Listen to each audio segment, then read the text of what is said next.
네, 이번 디딤 영상은 나라 안에서 전개된 민족운동 그 6번째 시간으로 민족문화 수호운동의 전개에 대해서 살펴보도록 하겠습니다. 이번 시간 공부를 통해서 여러분들은 일제의 식민지 문화정책에 맞서서 역국사와 국어 연구가 어떻게 진행되었는지를 여러분들이 공부를 하면 되겠고요. 또한 식민지 문화정책에 맞서서 전개된 언론, 교육, 종교 등 다양한 모습을 여러분들이 공부를 하면 되겠습니다. 먼저 역사 부분이 되겠습니다. 자, 일제는 우리나라를 식민 통치하면서 우리의 역사를 왜곡을 하게 되는 것이죠. 왜냐하면 우리는 일본 그 문화적 자긍심이 아주 높았습니다. 그리고 일본 삼국시대부터 일본에게 문명을 전해주고 선진 문물을 전해주었다라고 하는 문화적 우월감을 지니고 있었기 때문에 일본은 우리의 역사를 의도적으로 왜곡함으로써 일본에 대한 열등감을 일으키도록 했죠. 자, 그래서 일제 침략과 일제 식민 지배를 합리화하기 위한 방법으로 식민사관을 만들었습니다. 자, 그 내용을 보면 우리나라를 왜곡을 하게 되는데 특히 우리나라에 있어서 타율성론과 정체성론을 강조했습니다. 무슨 의미인지 알아야 되겠죠. 자, 한국사의 타율성론은 뭐냐면 우리나라는 반도잖아요. 그러니까 반도 국가이기 때문에 필연적으로 대륙이라든가 해양 세력에 의해서 지배라든가 간섭을 받을 수밖에 없다라는 논리입니다. 즉 옛날부터 중국이라든가 일본 등 외세의 침략을 받고 그들로부터 지배, 간섭을 받을 수밖에 없다라고 하는 논리가 타율성론이 될 것이고요. 정체성론은 모든 인류는 나라와 민족, 국가에 상관없이 고대 사회에서 중세 사회, 그다음에 근대 사회로 발전을 하게 되는데 우리나라 같은 경우에는 개항 때까지 고대 사회에 머물러 있었다는 얘기예요. 즉 근대 자본주의 사회로 발전하기 위해서는 중세 사회를 반드시 거쳐야 되는데 우리는 고대 사회에 머물렀었기 때문에 자본주의 사회로 바로 발전할 수가 없다. 따라서 이미 중세 사회를 거쳐서 근대 사회로 발전한 일본의 지배를 받아야 바로 짧은 시간 안에 근대화를 할 수 있다라고 하는 논리를 피게 된 것이죠. 즉 일본의 식민 지배를 정당화하는 그러한 논리가 바로 이 정체성론이 되겠습니다. 자, 그럼 이러한 식민사관에 대해서 우리는 여기에 맞서야 되겠죠. 자, 우리의 일제의 역사 왜곡에 대한 우리 민족에 대한 크게 세 가지 방향에서 전개되는데 그 첫 번째는 바로 민족주의 사학입니다. 자, 민족주의 사학은 민족사에 대한 연구를 통해서 민족 정신을 확립하고 이를 통해서 독립을 달성하기 위한 토대를 마련하기 위한 목적으로 전개했죠. 가장 대표적인 인물이 바로 박은식과 신채호입니다. 꼭 기억해야 할 사람이죠. 자, 박은식은 조선 국혼을 강조를 했습니다. 혼이란 말 들어본 적 있죠? 정신을 의미를 합니다. 그래서 박은식은 국가는 육신이고 육체고 역사는 정신이라고 얘기를 했어요. 지금 우리나라는 나라를 뺐기 때문에 육체는 없어지게 된 거죠. 따라서 정신이라도 있어야 정신을 지켜야 나중에 육체를 즉 국가를 다시 회복할 수 있다라고 하는 논리를 피게 되는 것이죠. 특히 이 민족주의 사학에서는 정신을 강조했다는 거 요거를 꼭 기억을 해줬으면 좋겠어요. 자, 박은식 같은 경우는 혼을 강조했다는 거 알아두도록 하시고요. 대표적인 역사서로 한국통사와 한국독립운동지 혈사를 저술했습니다.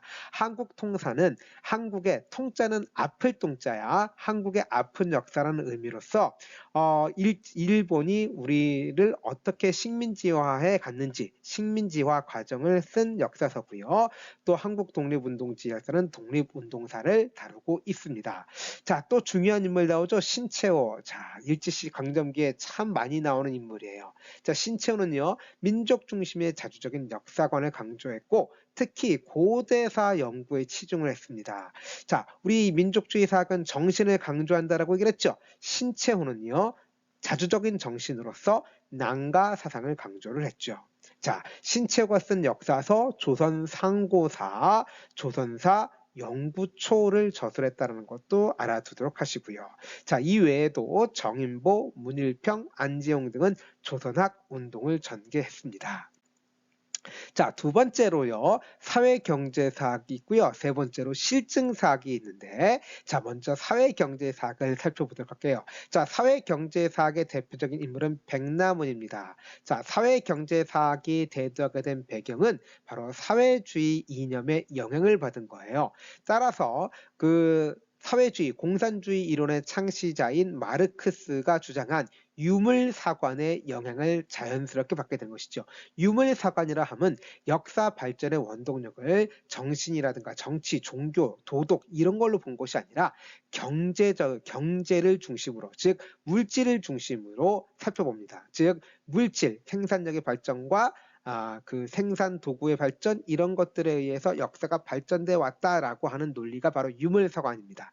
이 유물사관의 영향을 받아서 조선 사회 경제사를 저술했습니다. 자, 여기서 백나무는요, 일제가 말했듯이 우리가 고대 사회에 머물렀다라는 것이 아니라 우리나라 역사도 다른 나라, 다른 세계사와 똑같이 보편적인 발전 법칙에 따라 발전했다고 기술한 거예요. 즉 우리나라 역사도 다른 나라처럼 고대 사회, 중세 사회, 근대 사회로 발전하고 있었다라는 것을 증명한 것이죠. 따라서 이것은 바로 일제 식민사관의 정체성론을 비판하고 이를 극복한 것이다라는 거, 요거를 꼭 기억을 해주셨으면 좋겠습니다.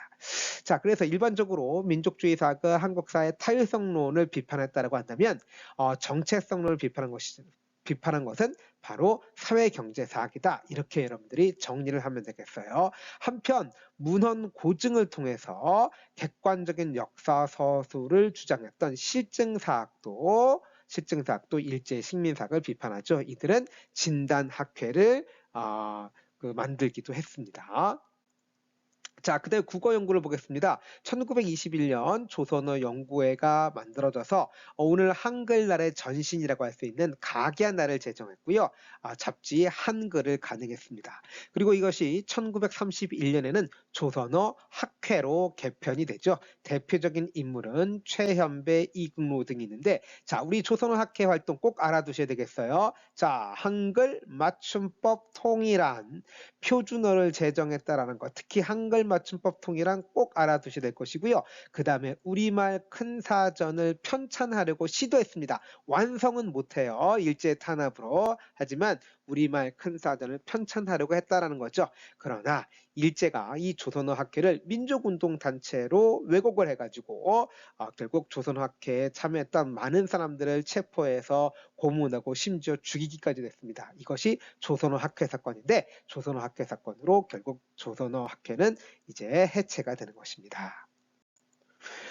그 다음에 언론활동과 교육활동 보겠습니다. 3.1운동 이후 가장 대표적인 언론기관 조선일보와 동아일보가 되겠죠. 그 다음에 삼천리를 비롯한 잡지도 발행돼서 문화발전과 그 다음에 민족운동을 지원했습니다. 자, 이런 활동 때문에 일제 탄압을 받아서 기사가 삭제된다거나 압수되고 정관되는 일도 있었죠. 한편 일제가 우리 민족을 어리석은 민족으로 만드는 식민지 우민화 교육을 실시했기 때문에 이에 대한 저항으로 민족 교육을 실시했습니다. 각종 사립학교라든가 계량 서당을 통해서 이런 민족 교육을 시켰고요. 1920년대에는 야학이 각지에서 만들어지면서 이렇게 민족 교육을 실시를 했습니다. 근데 마지막으로 종교활동 보겠습니다. 가장 항일적인 종교하면 대종교가 되겠죠. 나철, 오귀오 등이 단군을 숭배한 종교라고 얘기를 했습니다. 자, 북간도로 이주해서 중광단이라고 하는 단체를 만들었고, 이 중광단이 북로 군정서가 된다는 얘기죠. 바로 가장 항일 무장투쟁에 앞장섰던 종교다라는 거 알아두도록 하고요. 천도교는 제2의 3.1운동을 계획했습니다. 천도교가 바로 3.1운동을 가장 주도적으로 계획했던 그런 종교 단체였죠. 이들 외에 청년, 여성, 소년 운동을 전개했고요. 한편 불교에서는 가장 대표적인 인물 한용운 아시죠? 자, 한용운이 불교 대중화에 노력을 했고요. 개신교는 주로 교육과 의료 사업, 특히 민족 말살 통치기의 신사 참배 거부 운동에 앞장섰고요. 천주교 같은 경우에는 고아원과 양로원 사업, 특히 무장 투쟁을 위한 의민단도 조직했다는 거 알아두도록 하시고요. 원불교라고 하는 종교는 새생활 운동을 전개해서 허례 허식을 폐지하고 근검절약 협동 단결을 주장했다라는 거 이런 것도 알아두시면 되겠습니다. 자, 지금까지 민족문화 수운동 살펴봤고요. 다음 시간에는 사회 문화의 변화를 한 시간에 살펴보도록 하겠습니다. 수고 많으셨습니다. 수업 시간에 만나요.